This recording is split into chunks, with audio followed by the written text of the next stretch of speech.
आज नागौर में किसान महापंचायत का आयोजन हो चुका है और इस महापंचायत में करीब लाखों किसानों की मौजूदगी रही और किसानों ने मोदी सरकार के खिलाफ हुंकार भरी थी।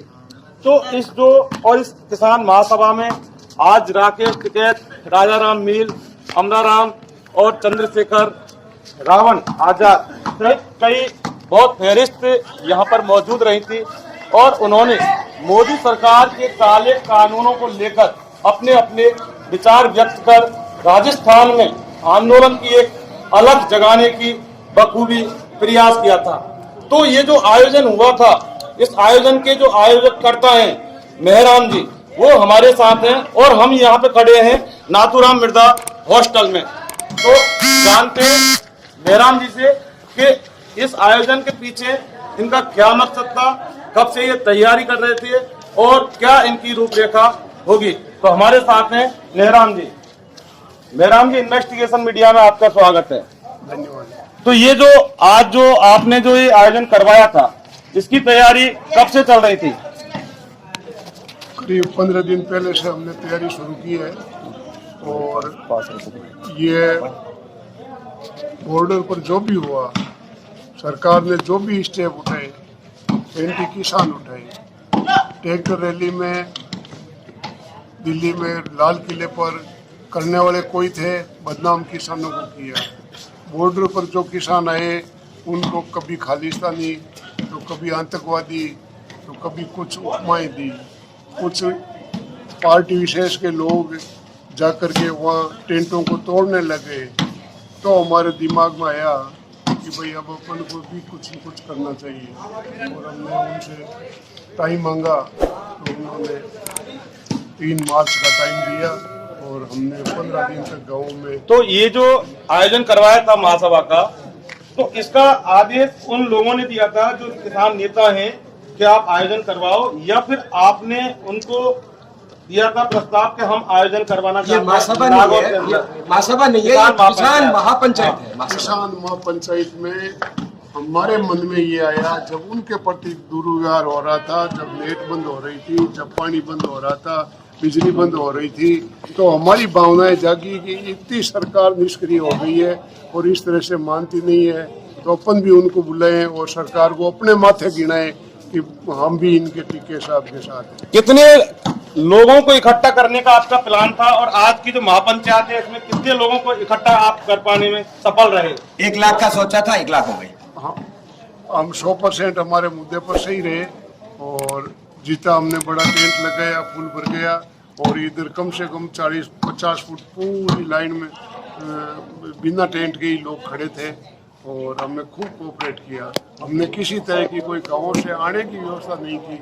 पब्लिक ने स्वयं अपना खर्चा वेन करके, अपने वाहन लेकर के और यहाँ आए टीके साहब को सुनने के लिए और हम बहुत खुश हैं कि टीके साहब यहाँ आए और हमें यहाँ पर मोटिवेट किया। 90 दिन से ज्यादा से आंदोलन चल रहा है और अभी खत्म होने के कोई चांस नहीं बन पा रहे। तो अब आपको क्या लगता है कि आप ये लंबे जो आंदोलन चलेगा, आप अपनी सहभागिता बराबर से जारी रखेंगे? बिल्कुल, मैंने व्यक्तिगत तौर पर टीके साहब को कह दिया है कि अब की बार कहीं पर भी अग्रिम पंक्ति में यदि शहीद होने का मौका मिले तो भी वो मुझे मिले। हम आपके साथ हैं और आप जब कभी भी बुलाओगे दल बल सहित वहाँ बॉर्डर पर आएंगे। लेकिन मोदी सरकार के ऊपर कोई भी असर नहीं पड़ रहा है आपके आंदोलन का। कैसे असर डालेंगे मोदी सरकार के ऊपर? कैसे मोदी सरकार को आप झुकाएंगे? क्योंकि मोदी सरकार झुकने को बिल्कुल भी तैयार नहीं है। ये सही बात है, दिखावे में उन पर असर नहीं है, लेकिन उनका मन अंदर से जानता है कि जमीन खिसक रही है। मन उनका पूर्णतया जान रहा है कि हम गलत कर रहे हैं और कोई भी आदमी इन कानूनों को ये नहीं कहेगा कि भाई ये कानून सही है। मोदी जी ने अचानक ये बिल लाए, कानून लाए, राज्यसभा में जिस तरह से पास किया, पूरा देश देख रहा था कि बिना किसी वोटिंग के, बिना किसी डिस्कशन के उन्होंने इस बिल को पास कर दिया।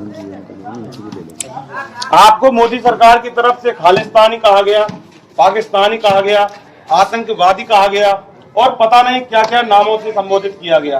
तो क्या आपको लगता है कि आपके स्वाभिमान और सम्मान को ठेस पहुंची संविधान के तहत? क्या कहना है आपका? पूरी ठेस पहुंची है और इतने खफा हैं कि इस तरह के शब्द उनको नहीं बोलने चाहिए।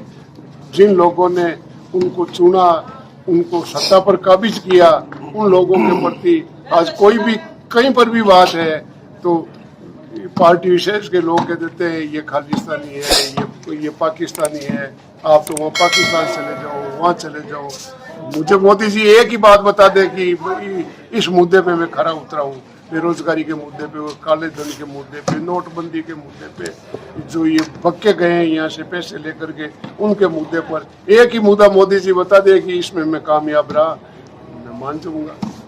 किसानों को पाकिस्तानी, खालिस्तानी, आतंकवादी और पता नहीं क्या क्या कहने पर किसानों के आत्मसम्मान को बहुत ठेस पहुंची, मेहराम जी का ये कहना है। और इनका ये भी कहना है कि बड़े तकलीफ और बड़े दुख की बात है कि देश के प्रधानमंत्री जिस पद पर बैठे हैं उनकी तरफ से इस तरह के नामों से जो संबोधित किया गया, ये वास्तव में हमारे लिए बहुत ठेस की बात है। और हमें बड़ा अफसोस है कि किस प्रकार से हमने कैसे व्यक्ति को देश का मुखिया चुन लिया है। इसी बीच हमारे साथ हैं अर्जुन राम जी। अर्जुन राम जी, आपका पूरा परिचय दें। अर्जुन राम लोमरोड। और इस आयोजन में संयोजक महोदय का पूरी तरह से कंधे साथ मिला के जिला कार्यकारिणी बनाने में, सबसे पहले 13 तारीख को मीटिंग करने में पूरी तरह से हम साथ थे। और मैं जिला कार्यकारिणी का सदस्य हूं। हमारी कार्यकारिणी लगभग 38 लोगों की है। आज जिस तरह से आपने एक प्रश्न पूछा कि क्या आगे आंदोलन जारी रहेगा, यह तो केवल एक, आज तो केवल और केवल एक सांकेतिक आंदोलन था, संकेत था। हमने बहुत कम तैयारी के साथ मुश्किल से 15 दिन की तैयारी में हम सभी गांव नहीं जा पाए, ढाणियों में नहीं जा पाए। केवल पर्चे, केवल गाड़ियां लाउड स्पीकर के माध्यम से भेजकर लोगों का आह्वान किया। फिर भी इतनी भारी संख्या में आज उपस्थिति थी। निश्चित रूप से यदि मोदी जी ये कानून वापस नहीं लेते हैं, न्यूनतम समर्थन मूल्य की घोषणा नहीं की जाती है कानूनन गारंटी की, तो आंदोलन बहुत बड़ा बनेगा। और मोदी जी को आने वाले चुनाव में जनता सबक सिखाने के लिए तैयार बैठी है। तो आपका साफ संकेत है कि नागौर के किसानों का ये तो एक ट्रेलर है और फिल्म अभी बाकी है। बिल्कुल ये ट्रेलर था, और ट्रेलर भी बिल्कुल छोटा सा, बिना तैयारी का ट्रेलर। अब जब आगे आंदोलन होगा तो निश्चित रूप से यहाँ पे इससे 5-10 गुना किसान आकर उनको चेतावनी देने का काम करेंगे। हम दर्शकों को बता देते हैं कि इनका ये कहना है कि नागौर के किसानों का ये अभी ट्रेलर है और फिल्म अभी बाकी है। ये साफ मोदी सरकार के लिए इन्होंने इशारा किया है। हम इनसे एक सवाल और जानना चाहते हैं। मोदी सरकार बिल्कुल भी झुकने के लिए तैयार नहीं है। मोदी सरकार अपनी हर धर्मता पर अड़ी हुई है। उसका साफ कहना है कि बिल किसी भी कंडीशन में, किसी भी सूरत में वापस नहीं होंगे। यदि वापस नहीं होंगे और न्यूनतम समर्थन नहीं मिलेगा, न्यूनतम समर्थन मूल्य की गारंटी, तो निश्चित रूप से देश का किसान अब जाग गया है। और ऐसी स्थिति हो जाएगी कि बीजेपी के नेताओं को उनके हो सकता है गांव में और घर में नहीं घुसने दिया जाए। बहुत सारे किसान शहीद हो चुके हैं इस आंदोलन में, इस आजादी की लड़ाई में। हमने लोगों को कहा था 30 दिन 3 महीने से किसान दिल्ली के चारों ओर ऐसी ठंड, बरसात और ऐसे मौसम में बैठे। हम भी शाहजहांपुर बॉर्डर जाके आए थे एक दिन, बड़ी हालत खराब थी। उन्होंने न जाने किन किन तगमों से किसानों को संबोधित किया। बड़ी पीड़ा होती है कि हमने भी बीजेपी को वोट दिया, मैंने खुद ने वोट दिया, लेकिन बड़ा दुख होता है कि शायद हमने जीवन की सबसे भारी भूल की है। अर्जुन राम जी, बताओ कि आखिर ऐसा क्या इन बिलों में स्पेशल कुछ ऐसा है, क्या इन बिलों में छुपा हुआ है जिससे कि मोदी सरकार इन बिलों को रद्द नहीं करना चाहती है, जबकि मोदी सरकार ने इंटिम तौर पर 1.5 साल के लिए इनको रोकने के लिए कोशिश की थी और आपने इनका प्रस्ताव नहीं माना। वास्तविकता यह है कि मोदी जी उन कॉरपोरेट घरानों के चुंगल में है। इन्होंने, हमें लगता है कि पैसे चंदे के चुनाव के समय लिए हैं और हमें यह भी लगता है कि शायद ये पार्टनर हो सकते हैं। उन सारे जो गोदाम बनाए हैं अडानी ने, उनको भरने की इनकी जिम्मेदारी हमें ऐसा लगता है कि इनको दी गई है। अन्यथा मोदी जैसा आदमी जो जन आंदोलन को नहीं समझता है, ये कभी नहीं हो सकता।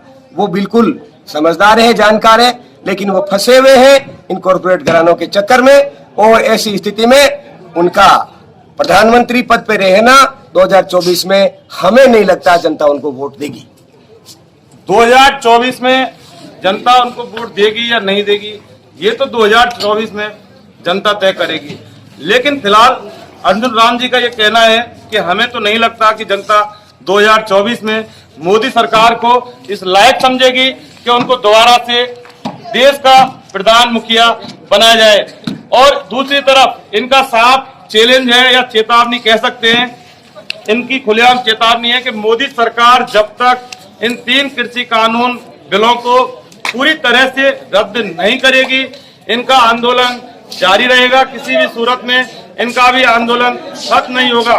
जिस तरह से मोदी सरकार हट धर्मता करके बैठी हुई है, तो ये भी किसान उसी प्रकार की टेक फॉर ट्रेड जैसे फॉर्मूले को अपनाते हुए अपनी हट धर्मता पर बैठे हैं। और लगातार ये जो किसान आंदोलन की आग है, भारत के अलग अलग प्रदेशों में लगातार फैल रही है और गर्मियों में ये और ज्यादा से ज्यादा फैलने के संकेत दिखाई देते हैं।